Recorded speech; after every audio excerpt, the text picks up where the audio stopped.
Hello everyone, welcome to hello exam. आज मैं आप लोग को इन्वायरमेंट एंड इकोलॉजी का नेक्स्ट ऑनवर्ड आपको लेक्चर कंप्लीट कराने जा रहा हूँ। देखिए, जैविक विविधता और संकटापन्न प्रजातियाँ। अभी इसके पहले मैं आप लोग को इंडेंजर्ड कैटेगरी जो बता दिया था, जो 50 साल तक विलुप्त हो जाती हैं तो उनको हम इंडेंजर्ड कैटेगरी में डाल देते हैं। अब इसके बाद मैं आप लोग को नेक्स्ट ऑनवर्ड बताने जा रहा हूँ जैविक विविधता एवं संकटापन्न प्रजातियाँ। अब देखिए इसमें क्या क्या है। जैविक विविधता में पर्यावरण में प्राकृतिक एवं मानवीय कारकों की वजह से विभिन्न जातियों पर संकट उत्पन्न होते रहते हैं।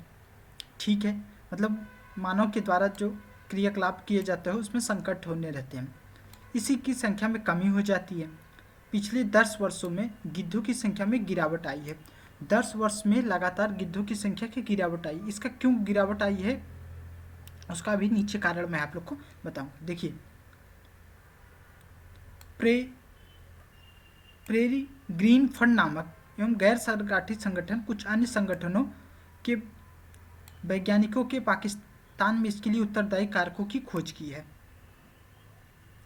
इसके कुछ वैज्ञानिक हैं जिन्होंने इसकी खोज की। इसमें क्या था, डाइक्लोफिनेक सोडियम एक साधारण दर्द निवारक दवा है। आप देखे होंगे हमेशा ये दर्द निवारक ये दवा है। डाइक्लोफिनेक सोडियम एक साधारण सी दर्द निवारक दवा है जिसका उपयोग किसानों के द्वारा पशुओं के लिए दर्द निवारक के रूप में किया जाता है और जिसे बुखार के इलाज में किया जाता है। जो पशुओं को इस दवा को लगाया जाता है और उसके दर्द निवारक के लिए डाइक्लोफिनेक दवा एक सोडियम की मेडिसिन होती है। इसको या इंजेक्शन होता है, इसको पशुओं को लगाते हैं। जब ये पशु की डेड हो जाती है तो इसको जब उनके अंदर ये कंसंट्रेशन कलेक्ट हो जाता है, जब इसको गिद्ध या अन्य जानवर खाते हैं तो उनकी इसी कुछ दिन में इसकी मृत्यु हो जाती है। अब इसमें आप देखेंगे क्या, जैसे देखिए, दरअसल जब डाइक्लोफिनेक को सोडियम का उपयोग के दौरान पशु मर जाता है तो उसके मरे हुए पशु को मांस गिद्ध एक बार खा लेता तो उसके 30 दिन के भीतर में उसकी मृत्यु हो जाती है।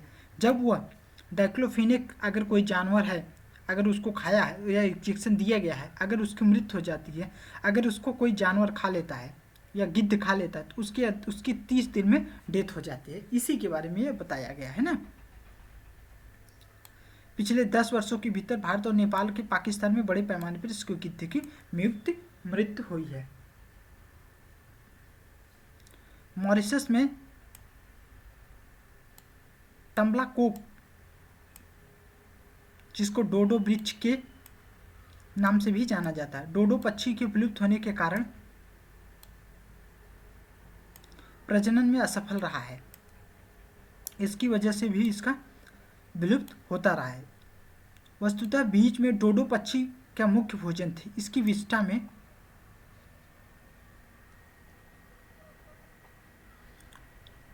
इंडियन फ्लाइंग फॉक्स चमगादड़ों की प्रजाति है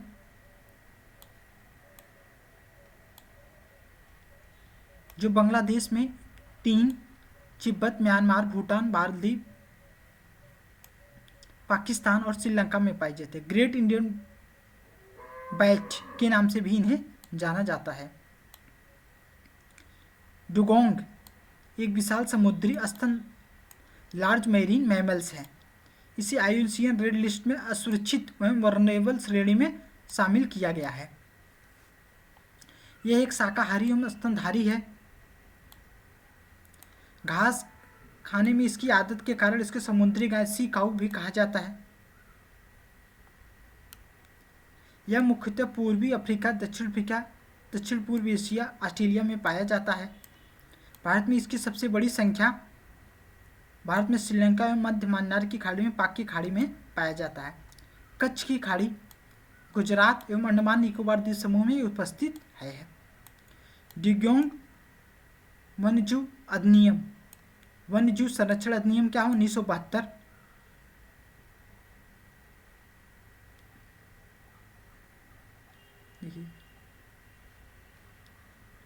को विविध अधिनियम संरक्षण प्रदान किया गया। कच्छ का रण भारत के वन गधे का एक प्राकृतिक आवास है। इस क्षेत्र में कई परभक्षी नहीं है, परंतु आवास क्षेत्र में सीमित होने से इनके कारण अस्तित्व में खतरे में है।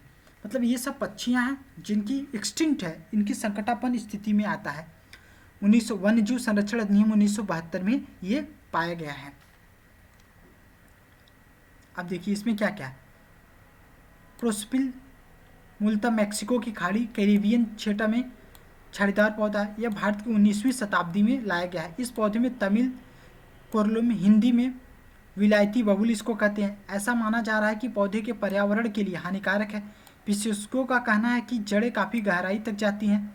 ये भूजल के बड़े पैमाने पर सोख रहा है। यहाँ पौधे न केवल मिट्टी बल्कि जल को सोखता है, बल्कि आसपास क्षेत्रों की वायु की नमी के कारण खत्म कर देता है, जिससे इससे निकट एवं दूर पौधों की ठीक पनप नहीं हो पाता है।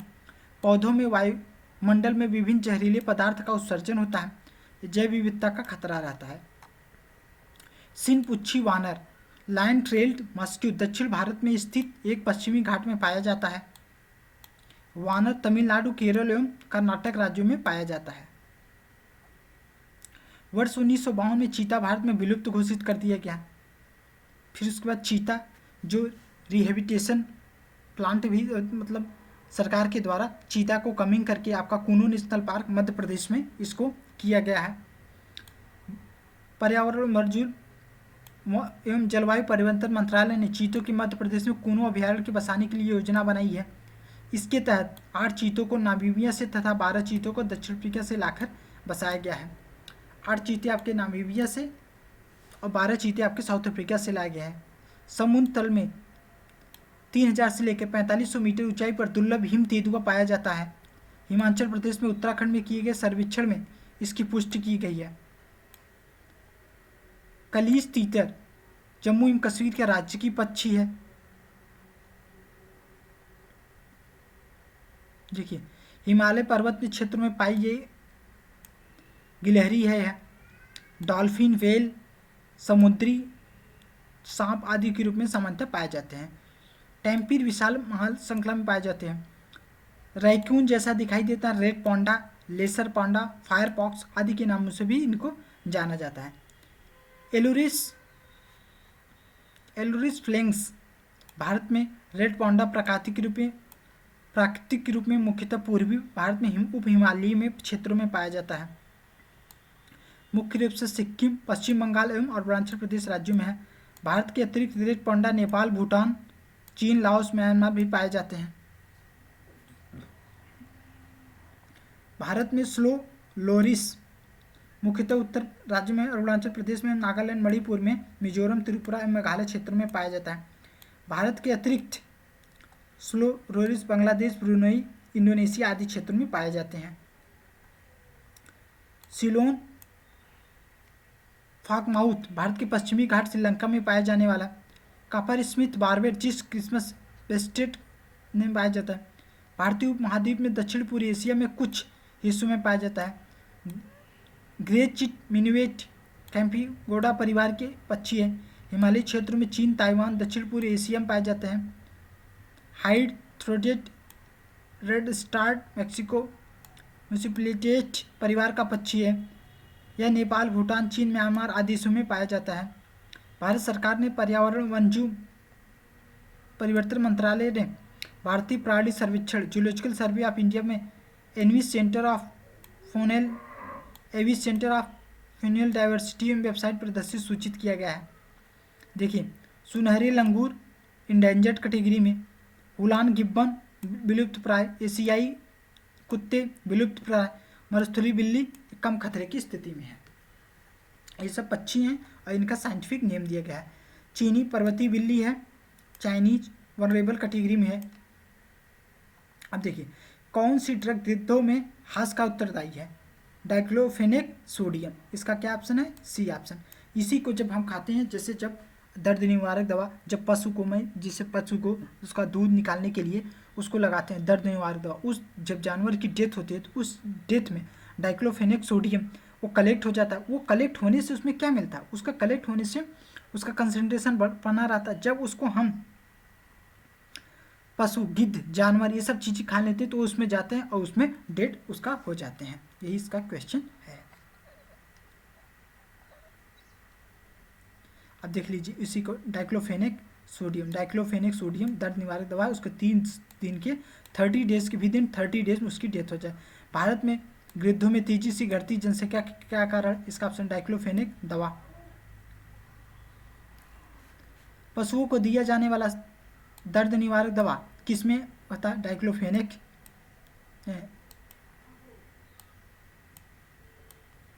डाइक्लोफेनेक। भारत में गिद्धों की कमी के अत्यधिक महत्वपूर्ण कारण क्या है? जानवरों में दर्द निवारक दवा देना।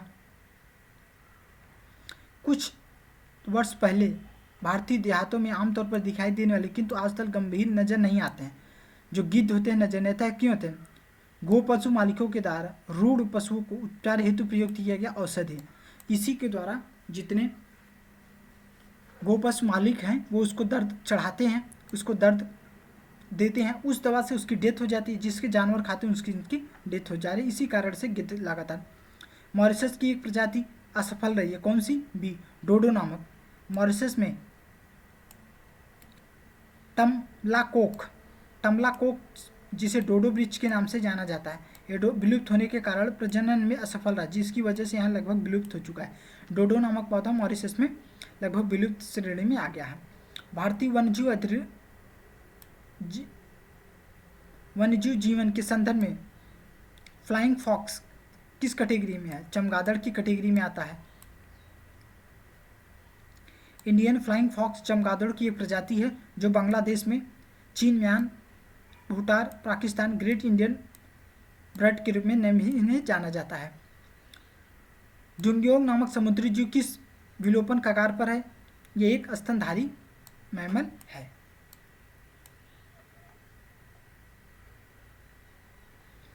भारत में पाए जाने वाले स्तनधारी डुगोंग के संदर्भ में आप कथन ये एक शाकाहारी समुद्री जानवर है, भारत में समुद्री क्षेत्र में पाया जाता है। वन्यजीव अधिनियम 1972 की सूची में किया गया है।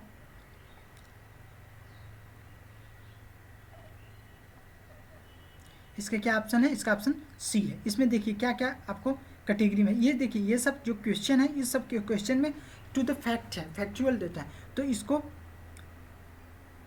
शाकाहारी जीव में कार्यरत, साथ साथ ये पूरे समुद्र तट के साथ पाया जाता है तो नहीं, ये जो है डुगोंग है पूरे समुद्र के साथ नहीं पाया जाता। ये वन्यजीव संरक्षण अधिनियम 1972 में ये है, ये तो सही है। इसका ऑप्शन क्या हो गया आपका? सी।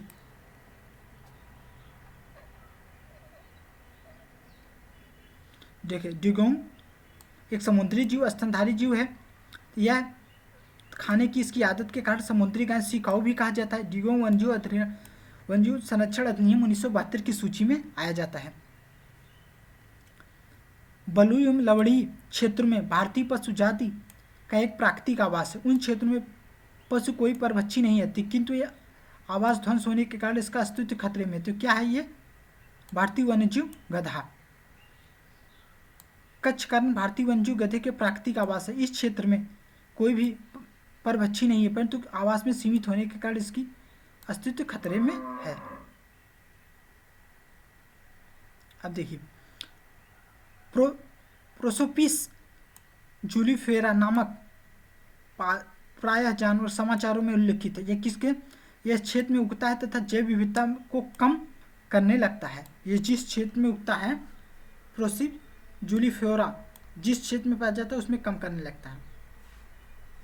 जूलिफेरा मूलतः मैक्सिको, दक्षिण अमेरिका, कैरिबियन क्षेत्रों का एक छोटा झाड़ीदार पौधा है। यह भारत में 19वीं शताब्दी में लाया गया। इस पौधे को विलायती बबूल कहते हैं। ऐसा माना जाता है कि यह पौधा जिन हानिकारक है, विशेषज्ञों का कहना है कि इसकी जड़ें काफ़ी गहराई तक जाती हैं तथा भूजल को बड़े पैमाने पर सोख लेती है। ये पौधा जो होता है, जो वाटर एब्जॉर्बिंग है, वो तेजी से करता है, जिसके कारण यह नुकसान करता है। निम्नलिखित में से सिनपुच्छी बानर कहाँ पाया जाता है? तमिलनाडु, केरल, कर्नाटक, ये तीन क्षेत्र में। आंध्र प्रदेश में यह नहीं पाया जाता। सिनपुच्छी लायन टेल मैक्यू कहाँ पाया जाता है? दक्षिण भारत में स्थित पश्चिमी घाट। यह वानर तमिलनाडु, केरल आदि क्षेत्रों में पाया जाता है। कौन सा प्राकृतिक रूप में पाया जाता है? काली गर्दन वाला सारस, यस। उड़न गिलहरी, यस। और आपका हिमतेंदुआ, ये सब प्राकृतिक वर्ग में ये 134 पाए जाते हैं। वर्ष 1912 में चीता भारत में विलुप्त श्रेणी में किया गया। हिमाचल प्रदेश में उत्तराखंड में किए गए सर्वेक्षण में इस बात की पुष्टि है कि तेंदुआ भारत में उपस्थित है। प्रश्नकाल के दौरान काली गर्दन वाला सारस जम्मू कश्मीर राज्य पक्षी है। वर्तमान में यह लद्दाख के केंद्र शासित प्रदेश में राष्ट्रीय पक्षी उड़ान वाली गिलहरी एक साथ रूप में पाया जाता है। भारत में जैव विविधता के संदर्भ में सिलोन, फ्रॉगमाउथ, कॉपर स्मिथ, बार्बेड चिटफंड क्या है? एक पक्षी है।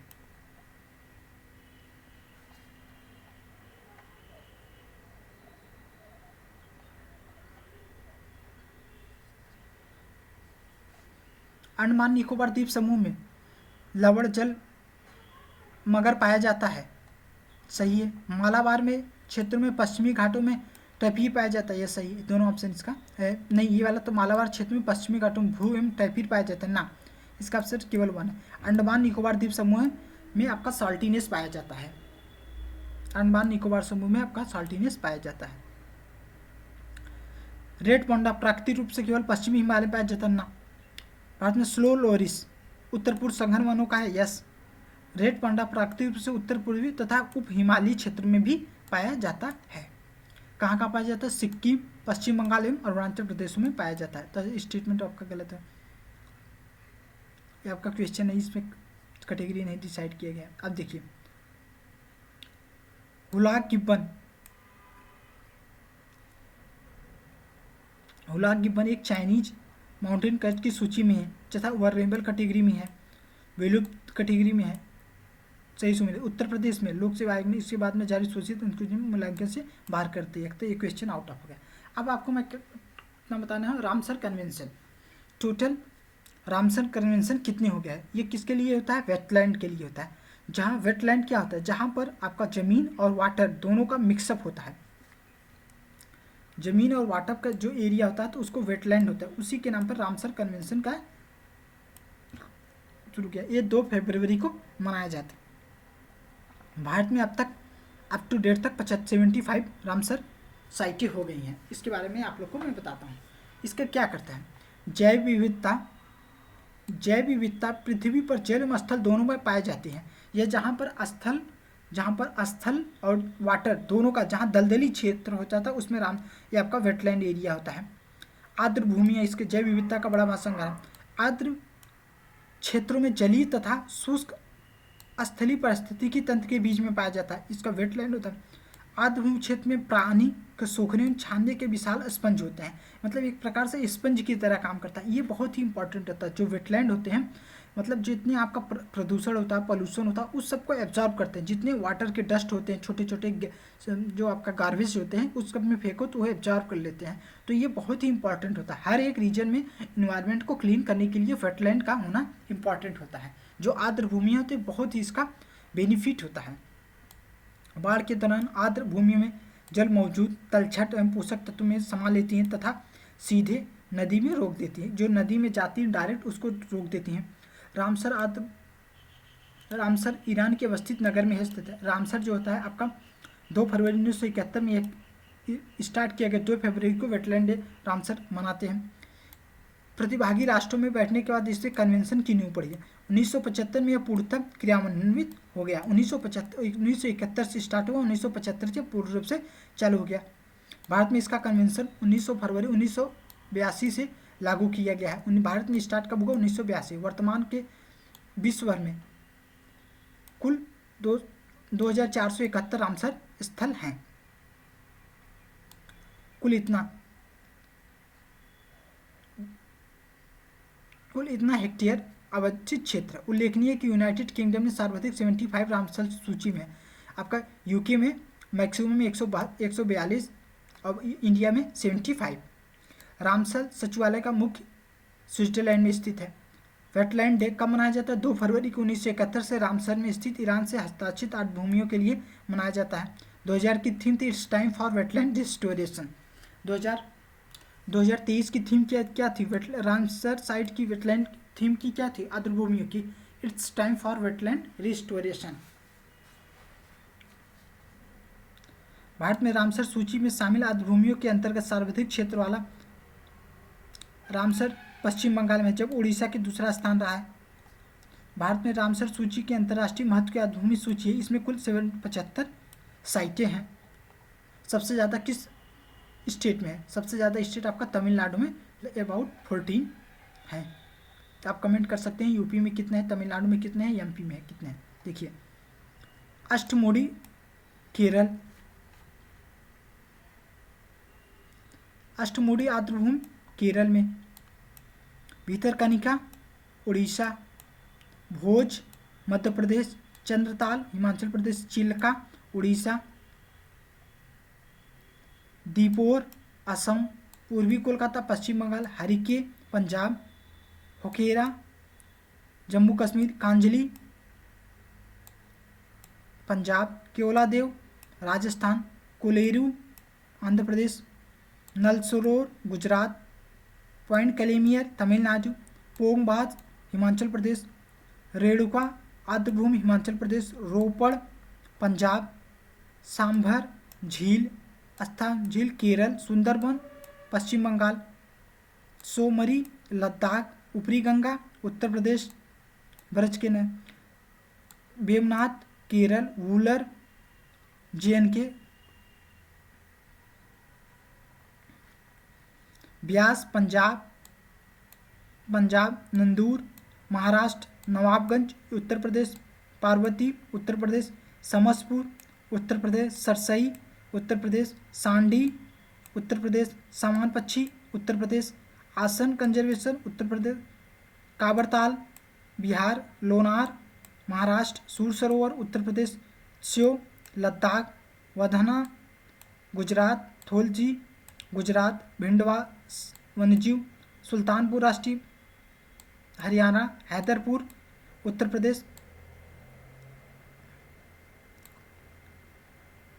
खिजड़िया गुजरात, नंदा झील गोवा, हाइटंग वेटलैंड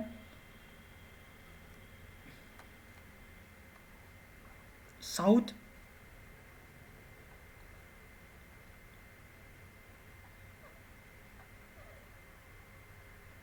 सूर सरोवर मध्य प्रदेश, सिरपुर यशवंत मध्य प्रदेश, थाणे महाराष्ट्र, पाला मिजोरम, अंसुपा उड़ीसा, हीराकुंड जलाशय, Satkosia Tampara Orissa, Chitrangudi Tamil Nadu, Mannar Tamil Nadu, Kanjirankulam Tamil Nadu, Karikili Tamil Nadu, Koonthan Tamil Nadu, Pallikaranai Tamil Nadu, Pichavaram mangrove, Suchindram Tamil Nadu, Udayamarthandapuram Vaduvur Tamil Nadu, Vedanthangal Tamil Nadu, Vellode Tamil Nadu, Vembannur wetland, Montreux record अंतर्राष्ट्रीय आर्द्रभूमि की सूची में है। आर्द्रभूमियों का रजिस्टर है जहाँ पर मानव हस्तक्षेप परिणाम स्वरूप आर्द्रभूमियों के एवं स्वरूप में पाया गया है। अब देखिए, ये इतने 75 हैं। आप अपनी अपनी स्टेट का अलग से नोट कर सकते हैं। देखिए, रामसर संरक्षण किससे है? वेटलैंड से है, सही ऑप्शन। रामसर संवर्धन संबंधित है जलवायु से, कीटनाशक से, ओजोन से, आर्द्रभूमि से, डी ऑप्शन। बिहार में का प्रथम रामसर स्थल कौन सा है? बेगूसराय में प्रथम रामसर स्थल। बिहार का पहला रामसर स्थल कमक झील। वेटलैंड डे कब मनाया जाता है? 2 फरवरी को। ये सब इंपॉर्टेंट क्वेश्चन है, देख लीजिए आप क्वेश्चन।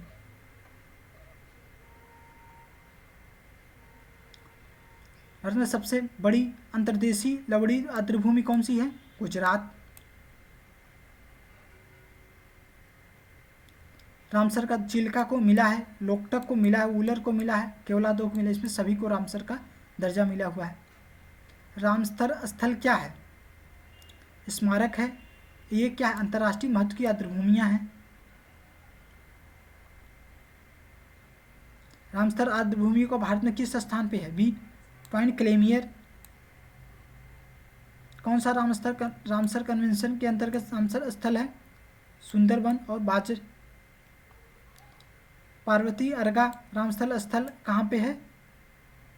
उत्तर प्रदेश के गोंडा जिले में स्थित है तथा एक पक्षी अभयारण्य है। अंतर्राष्ट्रीय महत्व के किसी आर्द्रभूमि की मॉन्ट्रियो रिकॉर्ड के अधीन लाया गया है? जो मॉन्ट्रियो की रिकॉर्ड के अधीन लाया हो।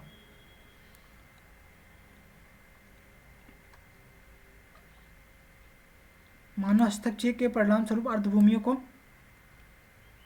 यस, जिस आर्द्रभूमि में अवस्थित उस आर्द्रभूमि के कोर 5 किलोमीटर के दायरे में लाया गया हो, निषेध हो तथा विविध अधिनियम के पारित किया गया, यस।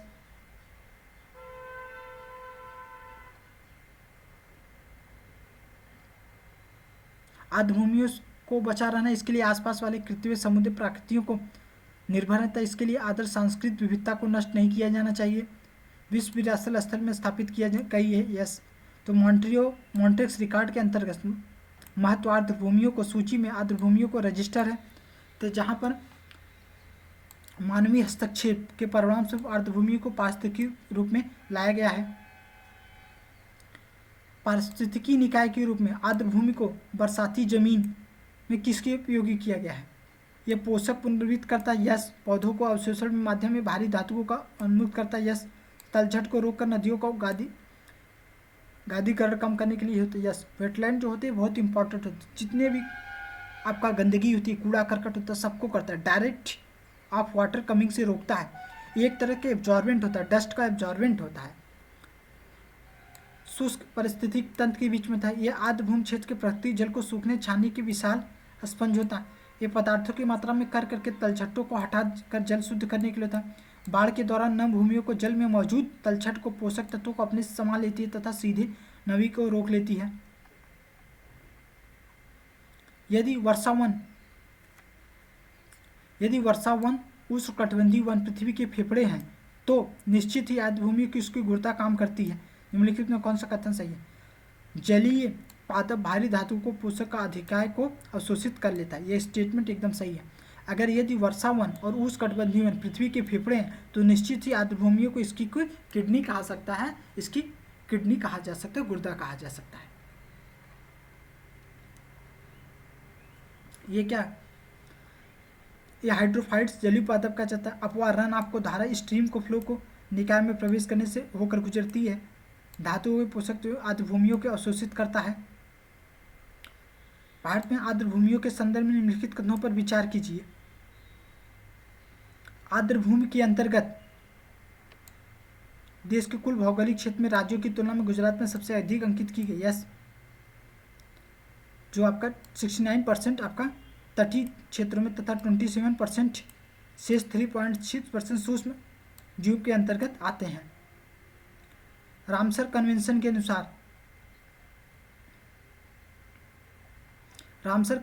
अनुसार भारत में राज्य क्षेत्र में सभी आर्द्रभूमियों को बचाना संरक्षित रखना भारत सरकार का आदेशात्मक है। आर्द्रभूमि संरक्षण अधिनियम 2010 ऐसा कुछ बात नहीं। आर्द्रभूमि संरक्षण 2010 के आर्द्रभूमियों को अपवाह क्षेत्र में जल ग्रहण क्षेत्र में सम्मिलित करने के लिए प्रताधिकार निर्वात किया गया। तो इसका ऑप्शन क्या है? इसका ऑप्शन सी। 1975 का इसमें अधिनियम है, 1971 का अधिनियम इसमें नहीं है।